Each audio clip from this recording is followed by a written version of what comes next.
আলহামদুলিল্লাহ, আমি এখন উপস্থিত হয়েছি ঝিনাইদহ জেলা কালীগঞ্জ উপজেলা ১ নম্বর সুন্দরপুর দুর্গাপুর ইউনিয়নের অন্তর্গত দুর্গাপুর গ্রামে। আমি একটি গাভী প্রজনন প্রজনন করার আগে গাভীর মালিকের সঙ্গে কিছু কথা বলবো। আপনার ভালো নাম কি? মোহাম্মদ শফিকুল ইসলাম। শফিকুল ইসলাম। ভাই, এত সিমেন্ট হয়ে বেড়াকে সিমেন্ট কি জন্য ভালোবাসেন বলেন? বেড়াকে সিমেন্ট ভালো না মন্দ? ভালো লাগে, ভালো লাগে। বাছুরগুলো বাছুর ভালো হয়। এই দেখেন, এই গাভীটা প্রজনন করাবো। এই গাভীটা ঠেকছে কখন? গতকালকে ঠিক আছে। মুখিটাকে না চূড়ায় এই রামই গরম হয়, গতকাল গরম হয়েছে।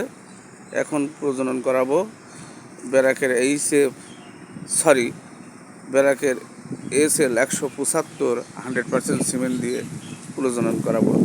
এই দেখেন, ব্যারাকের একটা সিমেন্টের বাচ্চা, খুব সুন্দর বাচ্চা। আমি প্রজনন করেছিলাম আরেকটা বাচ্চা, খুব সুন্দর। এই বাচ্চার বয়স কয় মাস হয়েছে? 3 মাসের বাচ্চা। আর এইটা কয় মাস?